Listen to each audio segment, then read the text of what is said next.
Para sahabat Rasul pun sering menjadikan Aisyah sebagai rujukan apabila mereka kebingungan terhadap sesuatu. Hai, wassalamualaikum warahmatullahi wabarakatuh. Terima kasih sudah klik video ini. Gimana kabar kalian? Gimana puasanya, lancar-lancar kan? Masya Allah, gak kerasa ya ternyata bulan Ramadan hampir selesai. Dan sebentar lagi kita akan merayakan Hari Raya Idul Fitri. Buat kalian yang mau mudik, sampaikan salam aku buat keluarga kalian ya Wak ya. Semoga sehat, bahagia, dan berlimpah berkah selalu, amin ya Allah. Nah, pada malam Rabu ini Wak, mumpung masih dalam suasana Ramadan, aku akan kembali lagi menemani kalian dengan membawakan satu kisah yang ada kaitannya dengan bulan Ramadan. Seperti yang kita tahu Wak, memang ada banyak sekali peristiwa-peristiwa besar yang terjadi di bulan suci ini. Bahkan nih, 3 perempuan kesayangan Rasulullah SAW, yaitu anak dan istri beliau, juga wafat di bulan Ramadan. Mereka adalah Fatimah, Khadijah, dan Aisyah radhiyallahu anha. Nah, pada malam ini Wak, aku akan bercerita tentang kisah hidup dari salah satu perempuan kesayangan Rasulullah, yaitu Aisyah. Beliau adalah sosok perempuan yang sangat cerdas Wak. Oleh karena itu, setelah Rasulullah wafat, Aisyah lah yang juga punya andil besar dalam mewariskan banyak sekali ilmu kepada para generasi penerus Islam. Nah, penasaran dengan kisah selengkapnya? Jadi tanpa berlama-lama kita langsung masuk aja ke ceritanya ya. Cekeran.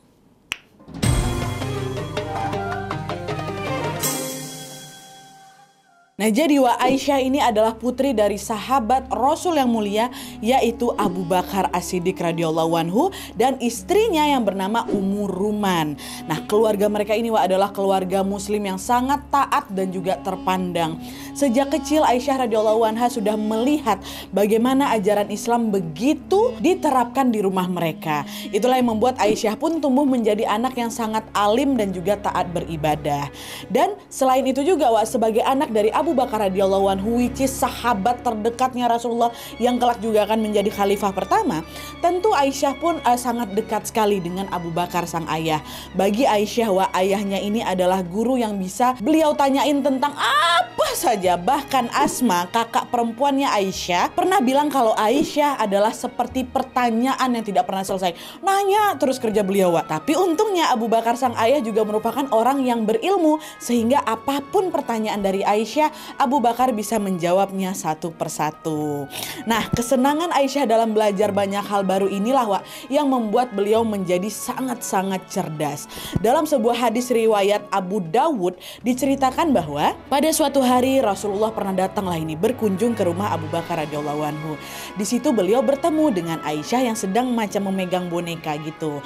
Nah, Rasulullah pun bertanya kepada Aisyah, "Apa itu wahai Aisyah?" Aisyah jawab, "Kuda." Rasulullah nanya lagi, "Apakah kuda memiliki 2 sayap?" Kata Rasulullah bertanya nih. Aisyah bilang apa? Bukankah kuda Nabi Sulaiman memiliki banyak sayap?" Itu kata Aisyah Wak. Nah, mendengar jawaban Aisyah radhiyallahu anha, seketika Rasulullah pun tertawa. Di momen itu Rasulullah dibuat kagum dengan jawaban Aisyah yang terdengar spontan, tapi ternyata akurat Wak. Memang ada kudanya, kuda Nabi Sulaiman tuh memang bersayap kayak gitu loh. Pasti kecil waktu itu. Itulah saking pintarnya beliau nih Wak. Nah, kecerdasan Aisyah ini juga terlihat ketika umat muslim bersama Rasulullah SAW pergi berhijrah dari Mekah ke Madinah.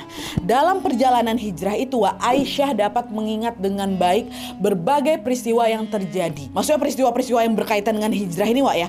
Bahkan nih, saking tajamnya ingatan Aisyah radhiyallahu anha tentang peristiwa hijrah ke Madinah, banyak yang bilang bahwa tidak ada seorang sahabat pun yang menghafal peristiwa bersejarah tersebut dengan lebih urut dan lebih lengkap dibanding Aisyah. Aisyah ingat semuanya gitu.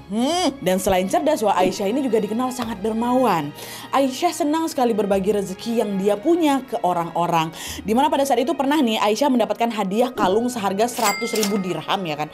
Tapi ternyata rezeki berupa kalung itu tidak dia simpan sendiri Wak, melainkan dibagi-bagikan ke orang-orang sekitarnya. Tapi memang di sini aku nggak nemu informasi detailnya nih, apakah kalung itu dijual atau digimanain, kurang tahu lah. Pokoknya yang jelas waktu itu rezeki dari 100.000 dirham seharga kalung ini dibagi-bagikan ke orang lain. Dan selain itu Aisyah ini juga pernah bersedekah uang sebesar 70.000 dirham. Padahal di saat yang sama Aisyah masih menjahit sendiri bajunya yang robek. Uang tadi itu nggak beliau gunakan untuk beli baju baru, beli kain baru gitu buat dijahit. Enggak, bajunya masih bisa dijahit kok. Ya udah uangnya disedekahkan aja. Gitu pikir Aisyah, wah, masya Allah, ya Allah ya Rabbi. Nah setelah kalian mengetahui sosok Aisyah yang sangat luar biasa ini, tentu tidak heran wak ya kalau beliau juga berjodoh dengan manusia terbaik di muka bumi, yaitu Rasulullah Sallallahu Alaihi Wasallam. Nah penasaran bagaimana kisah rumah tangga Aisyah dan Rasulullah? Kita masuk ke segmen berikutnya.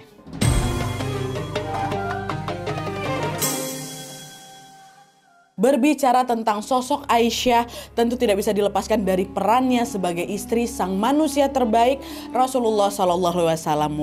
Kisah tentang Aisyah dan Rasulullah ini memang sangat-sangat menarik.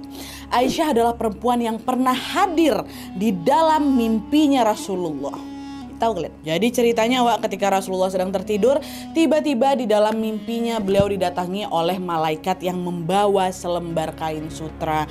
Malaikat pun memberikan kain itu kepada Rasulullah sambil berkata, "Ya Rasulullah, inilah istrimu." Rasul pun menerima kain sutra itu, dan ketika beliau membukanya, disitulah terlihat wajah cantiknya Aisyah. Rasul pun bilang, "Jika ini memang betul dari Allah, maka ini akan terlaksana." Dan ternyata mimpi itu juga datang sampai 3 kali berturut-turut kayak gitu terus. Dan yang harus kalian tahu ya, mimpi para nabi tentu bukan mimpi yang sembarangan, bukan mimpi kayak kita. Mimpinya para nabi merupakan wahyu dari Allah. Nah kebayang gak kalian kalau Allah Subhanahu Wa Taala memberikan mimpi pada Rasulullah tentang Aisyah, itu berarti pernikahan antara Rasulullah dan Aisyah terjadi atas perintah Allah sendiri. Allah yang suruh. Nah, dan dari situlah Rasulullah pun akhirnya datang meminang Aisyah. Kehidupan rumah tangga Rasulullah dan Aisyah setelah itu memang adalah kehidupan yang sangat sederhana. Mereka merupakan orang-orang yang sangat zuhud atau tidak tergoda pada kenikmatan dunia karena lebih fokus pada akhirat. Bahkan dalam sebuah hadis riwayat Bukhari Muslim disebutkan bahwa keluarga Rasulullah SAW tidak pernah, ingat ya tidak pernah memakan roti gandum beserta lauknya selama 3 hari berturut-turut hingga beliau meninggal dunia. Gak selamanya 3 hari full tuh nggak pernah makan roti gandum aja gitu loh Berarti ada lagi yang lebih sederhana dibanding roti gandum itu gitu Dan selain itu rumah tempat tinggal Aisyah dan Rasulullah juga sangat-sangat sederhana. Ukurannya tidak terlalu besar sehingga sering juga itu disebut sebagai kamar bukan rumah, karena ya bentuknya memang lebih mirip seperti kamar gitu loh. Rumah itu berada di perkampungan Bani Najjar yang lokasinya di sekitaran Masjid Nabawi. Dinding-dinding rumah mereka terbuat dari tanah liat aja dan atapnya hanya dari pelepah kurma. Tapi meskipun kehidupan rumah itu sangat sederhana, kalian jangan salah justru di rumah yang sangat sederhana itulah Allah Subhanahu Wa Taala banyak menurunkan wahyunya. Ada banyak sekali wahyu Allah yang turun ketika Rasulullah sedang bersama Aisyah. Itulah kenapa rumah mereka ini kemudian dijuluki sebagai Mahbad al-Wahyu atau tempat turunnya wahyu. Nah dalam hal ini ada nih kisah menarik yang berkaitan dengan turunnya wahyu di rumahnya Aisyah dan Rasulullah. Jadi ceritanya Aisyah ini adalah istri beliau yang sangat-sangat Rasulullah cintai. Dan hal ini diketahui oleh para sahabat di mana pada saat itu adalah ini seorang sahabat bernama Amr bin Ajh nanya ke Rasulullah, "Wahai Rasulullah, siapakah orang yang paling engkau cintai?" tanya Rasulullah. Lalu beliau menjawab, "Aisyah yang paling aku cintai." Nah terus Amr nanya lagi, "Maksudku dari kalangan laki-laki ya Rasul." Nah Rasul jawab lagi, apa? "Ayahnya Aisyah, Abu Bakar." Rasulullah Nah karena para sahabat tahu kalau Rasulullah paling cinta sama Aisyah, alhasil setiap kali sahabat ini mau memberikan Rasulullah hadiah pasti mereka akan memberikannya ketika Rasulullah sedang menginap di rumahnya Aisyah. Loh kenapa kayak gitu Nadia?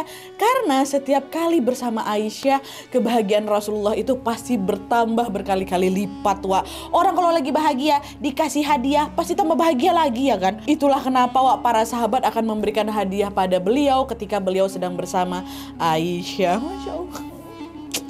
Aduh, betapa Aisyah radhiyallahu anha adalah betul-betul sosok perempuan yang sangat-sangat dicintai Bahkan bukan hanya Rasulullah saja yang ridho pada Aisyah, malaikat Jibril juga loh.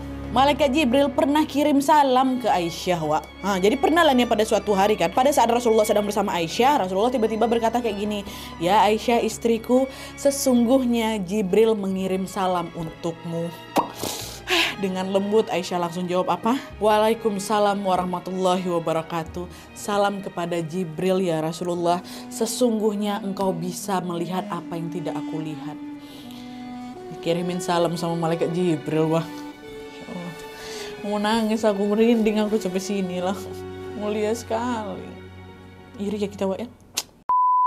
Nah, Rasulullah dan Aisyah pun menjalankan rumah tangga mereka dengan sangat bahagia, Wak. Aisyah selalu menyenangkan hati Rasulullah dan Rasul juga menjadi guru bagi Aisyah.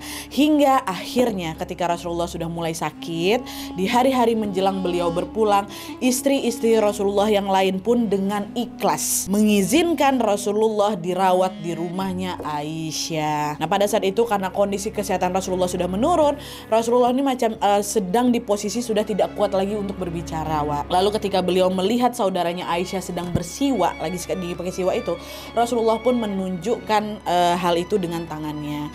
Walau tanpa mengatakan apa-apa, di situ Aisyah sudah tahu kalau sang suami atau Rasulullah SAW mau bersiwak juga.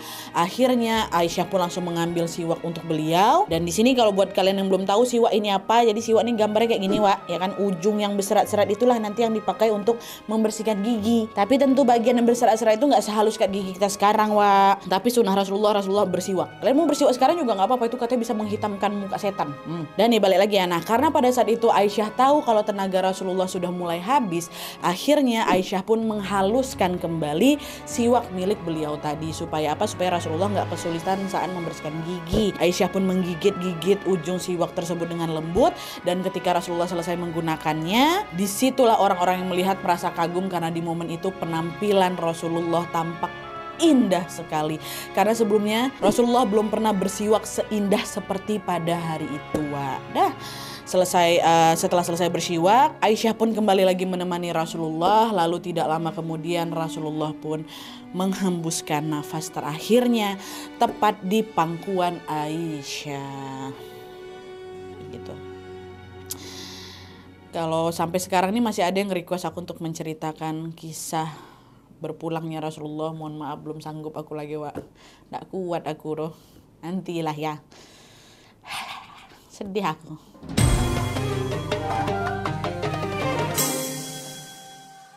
But anyway, belajar dari Aisyah radhiyallahu anha selama berumah tangga dengan Rasulullah hingga akhirnya Rasulullah wafat. Aisyah yang sejak dulu dikenal memiliki kecerdasan yang sangat unggul ini tentu belajar banyak sekali ilmu dari Rasulullah kan, Wak. Bahkan jika ilmu yang diajarkan Rasulullah diibaratkan seperti air, maka Aisyah diibaratkan seperti sponge yang dapat dengan mudah menyerap air itu dalam jumlah banyak. Itulah kenapa tidak heran jika di bawah bimbingan Rasulullah SAW semasa Rasul masih hidup, Aisyah tumbuh menjadi seorang perempuan yang sangat menguasai banyak sekali bidang ilmu Al-Quran, hadis, fikih, akidah, bahkan sampai ilmu kedokteran. Aisyah faham. Dan selain berguru langsung kepada Rasulullah, Wak, fakta bahwa rumah Aisyah ini sering menjadi tempat turunnya wahyu juga membuat Aisyah mendapatkan keistimewaan lain lah, ya kan? Yaitu apa? Beliau sering menjadi saksi mata dari peristiwa turunnya wahyu tersebut. Nah, sebagai saksi mata, Wak, Aisyah pun memiliki gambaran yang lebih jelas lagi tentang situasi dan juga kondisi yang melatar belakangi turunnya wahyu. Seperti yang pernah aku jelaskan di video aku yang sebelumnya, Wak, tentang sejarah Al-Quran nih, ayat-ayat Al-Quran ini kan turun kepada Rasulullah secara berkala selama hampir berapa lama? 23 tahun. Nah, kenapa rentang waktunya lama? Karena memang turunnya ayat-ayat suci Al-Quran itu menyesuaikan situasi yang sedang terjadi di bumi. Misal lagi ada kejadian A, turunlah ayat yang ini. Lalu jika nanti ada para sahabat yang bertanya tentang masalah B, maka turunlah ayat yang itu, kayak gitu ya. Jadi memang ada sejarahnya, atau asbabun nuzul di balik turunnya suatu ayat Al-Quran. Dan sebagai saksi mata, Aisyah ini paham betul dengan sejarah-sejarah tersebut, Wak. Makanya itulah sebagai orang yang memang memahami sejarah turunnya wahyu, Aisyah radhiyallahu anha pun memiliki kemampuan yang sangat luas dalam menafsirkan ayat-ayat Al-Quran. Ini aku kasih lah ya satu contoh ya. di surat Al-Baqarah ayat 158, Wak. Surat itu memiliki arti sesungguhnya Safa dan Marwah merupakan sebagian syiar atau agama Allah. Maka barang siapa beribadah haji ke Baitullah atau berumroh, tidak ada dosa baginya mengerjakan sa'i di antara keduanya. Siapa yang dengan kerelaan hati mengerjakan kebajikan, maka sesungguhnya Allah Subhanahu wa taala Maha mensyukuri lagi Maha mengetahui. Itu kan artinya. Nah, dari ayat tadi, Wak, ada nih satu potongan kalimat yang membuat Urwah ini keponakannya Aisyah radhiyallahu anha merasa kebingungan, Wak. Bingung di mana Nadia? Bingung di bagian kalimat tidak ada dosa baginya mengerjakan sa'i antara keduanya. Sa'i antara Safa dan Marwah, Dalam kalimat itu Urwah heran, loh bukannya sa'i itu wajib? Kalau hukumnya wajib berarti ketika kita mengerjakannya sudah tentu kita tidak akan mendapatkan dosa, ya kan? Apa mungkin dari kalimat itu sebenarnya Allah Subhanahu wa taala mau bilang kalau hukum melakukan sa'i itu tidak wajib? Bingung di sini Urwah. Untuk mendapatkan jawaban atas kebingungannya itu, Urwah pun nanyalah kepada Aisyah. Lalu dengan cerdasnya Aisyah pun menjelaskan bahwa arti dari ayat tadi bukanlah Allah mau bilang kalau hukum sa'i itu nggak wajib, bukan. Sebenarnya ayat itu bercerita tentang orang-orang Ansor sebelum masuk Islam, di mana pada zaman dulu dalam kepercayaan mereka, Wak, sa'i di antara Safa dan Marwah itu merupakan perbuatan terlarang. Makanya setelah mereka masuk Islam dan tahu kalau ternyata sa'i itu adalah kegiatan wajib, mereka jadi sempat ragu lah kan, emang betulan boleh kah ini? Emang itu nggak dosa? Karena kan setahu mereka itu adalah perbuatan terlarang. Nah, untuk menjawab keraguan mereka itulah turunlah ini surat Al-Baqarah ayat 158 yang di dalamnya terdapat penegasan dari Allah Subhanahu wa taala langsung bahwa tidak ada dosa ketika mengerjakan sa'i. Gitu, paham kalian kan? Nah, poin inilah yang kemudian dijelaskan oleh Aisyah kepada Urwah. Aisyah tahu kejadiannya, Wah, itu dijelaskan. Nah, sampai sini kita semakin tahu kalau Aisyah adalah figur yang sangat-sangat cerdas kan, Wak. Dengan kecerdasannya setelah Rasulullah SAW wafat, Aisyah pun mengabdikan hidupnya untuk mengajar umat muslim. Posisi Aisyah pada saat itu seperti penggantinya Rasulullah dalam pembimbing umat. Kenapa? Karena para sahabat Rasul pun sering menjadikan Aisyah sebagai rujukan apabila mereka kebingungan terhadap sesuatu. Jadi muridnya Aisyah ini bukan cuma anak-anak kecil yang baru mau belajar agama, Wak. Nggak mungkin, nggak cuma itu aja. Sahabat Rasul pun belajar dari Aisyah radhiyallahu anha. Imam Syihab Al-Zuhri, ulama besar dan ahli hadis pada masa itu, Wak, pernah bilang kalau Aisyah adalah orang yang luas pengetahuannya.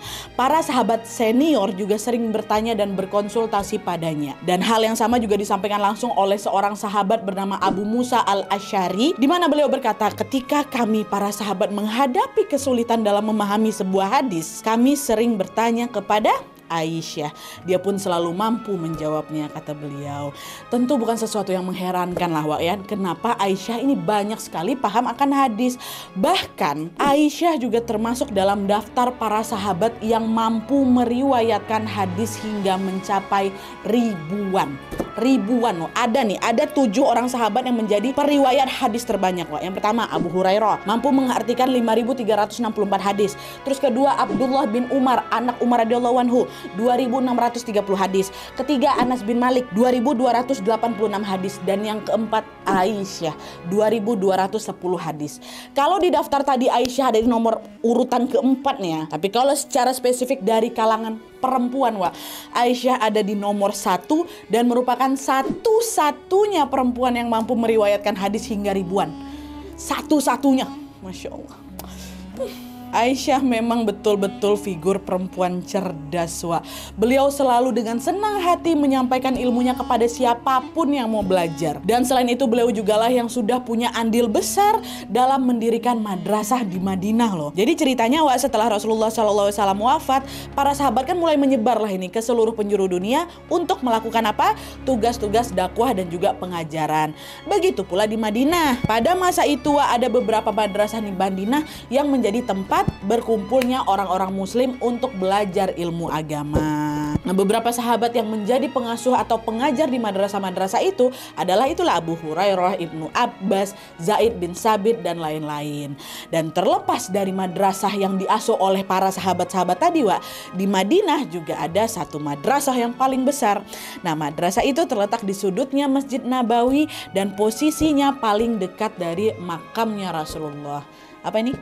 Madrasah terbesar inilah yang didirikan oleh Aisyah radhiyallahu anha. Di sana beliau juga menjadi guru pengasuh dan juga seseorang yang kemudian dijuluki sebagai Ummul Mukminin atau ibunya orang-orang mukmin. Madrasah Aisyah radhiyallahu anha ini sudah memberikan pengaruh yang sangat besar bagi perkembangan Islam, karena di tempat itulah memang di bawah bimbingan Aisyah ya, lahirlah banyak sekali ulama terkemuka, penghafal Al-Quran dan para pembela-pembela Islam di generasi-generasi selanjutnya. Beberapa murid Aisyah siapa aja, Urwah bin Zubair, Qasim bin Muhammad bin Abu Bakar, Abu Salamah bin Abdurrahman bin Auf, Syafiyah binti Saibah dan lain-lain. Ini aku sebutkan tuh juga dari para sahabat Rasulullah kebanyakan. Disinilah Aisyah terus mendedikasikan hidupnya untuk membimbing umat.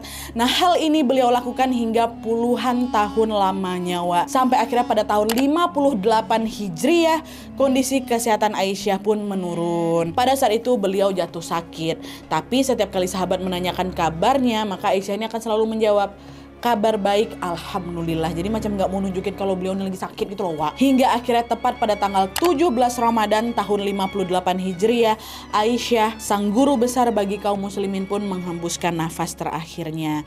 Dikisahkan ketika Aisyah wafat, orang-orang dari berbagai daerah datang melayat, datang semuanya, saking banyaknya orang yang melayat. Konon katanya tidak pernah ada kerumunan orang sebanyak itu dalam satu malam, nggak pernah, baru itulah. Dan pada saat itu sahabat Abu Hurairah lah yang memimpin sholat jenazah untuk Aisyah.